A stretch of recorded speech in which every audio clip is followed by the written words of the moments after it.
I used to spend the night in hotel parking lots. What was I gonna do? I ain't had nowhere to stay, so I lived in the car. I had $35. And I said, come on, God, man, I've been trying to make this dream come true. You done left me out here like this. And I was crying so hard that he just said, I didn't like hear a voice or nothing, but he spoke to me, and however he said, if you get up, I'm gonna take you places you ain't never been. Now I was finna quit. So I said, skip it. I'm gonna quit anyway. So I got in my car, I went to a payphone, and I was gonna call my dad. You remember back in the day where you could punch in a code and call your answering machine and get your messages? So I called, and I punched in the code, and it said, doop. He said, hey Steve, this is Chuck Sutton with Showtime at the Apollo. We saw a tape of you. You're very funny. If you could get here Sunday night, we'd love to put you on television. Call me back, let me know if you can make it. So I hung the phone up, I'm crushed, because my whole dream of being on TV, and I couldn't get to New York. I got $35. How I'm gonna get to New York? I can't make it. So I'm standing there at the phone booth, and tears just coming down my face. I said, God, so that must be a sign for me to go home. Because this it, I ain't even got the money to go to the Apollo. My whole thing, I wanted to be on TV, I couldn't even make the dream come true. This is the most messed up moment.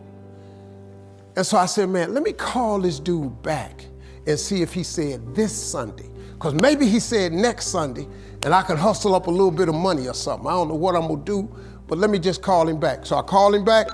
Steve, this is Chuck Sutton, Showtime at the Apollo. We saw a tape of yours. You're very, very funny.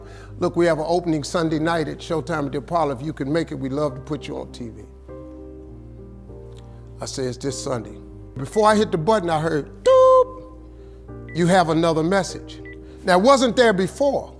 So I punched my code in. I listened to the second message. It said, Steve Harvey, this is Tom Sobel from the Comedy Caravan. This was a Thursday. He said, I have a gig in Jacksonville, Florida on Friday night that pays $150. If you can get there Friday night, you'll make $150. So I called him back and I said, hey Tom, did you get a gig away? He said, no, it's still available.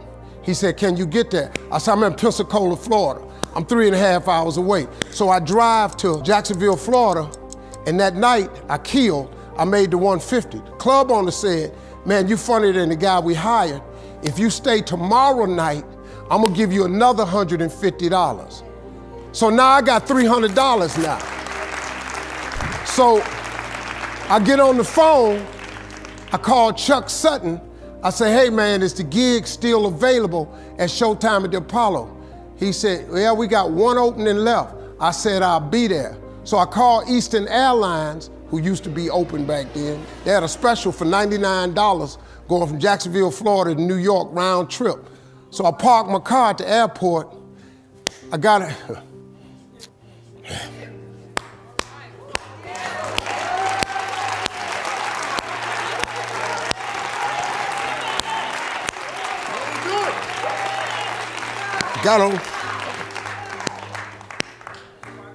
Got on plane, flew. Everything I had was in 2 bags. Got to the Apollo. I said, hey man, I'm here.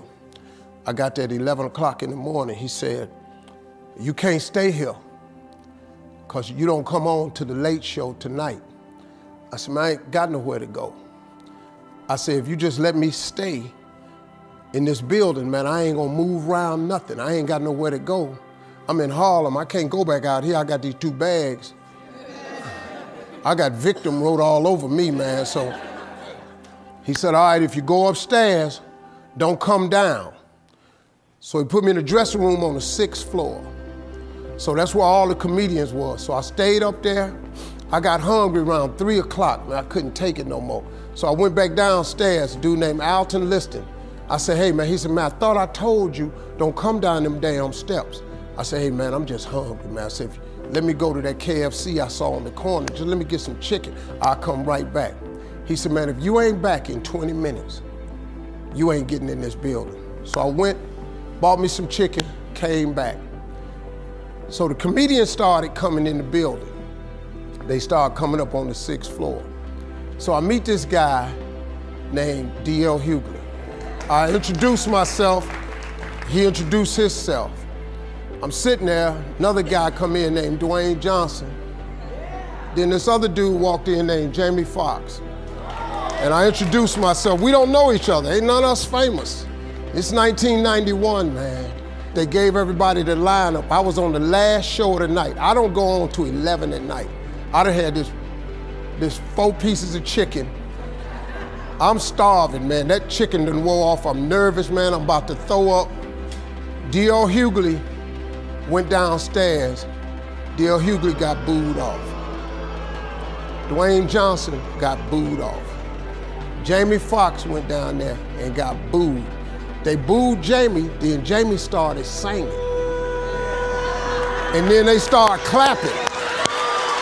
And Jamie had their ass, then he went back to them jokes, and they got his ass. So I'm walking down the steps and I see Jamie sitting on the steps. I said, hey man, hang in there. He said, man, that ain't never happened to me before, man. This is crazy. This Jamie Foxx, man, one of the most talented people in all of comedy. And now, you don't even know how nervous I am, man. I can't even, my breathing is shot because these dudes been booed. So I walk out, I had wrote this joke. Mike Tyson had got in a fight in Harlem with this heavyweight named Mitch Green. Mike Tyson had hit the dude in the eye in the store. Now he was on the news, his eye was swollen. So the joke I wrote was, they was interviewing Mitch Green and he was telling everybody what happened, but his eye took over the interview.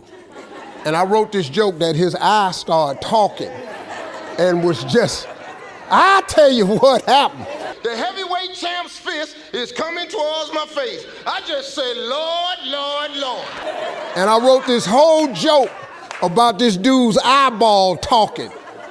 And when the punch came, and all this here, the Apollo, man, they went crazy. They lost their mind. I got a standing ovation, man. I walked off stage, man, just started crying. I couldn't believe it. And they paid me. I made $750 for being on TV for one night. I'd never made $750 telling jokes in one night.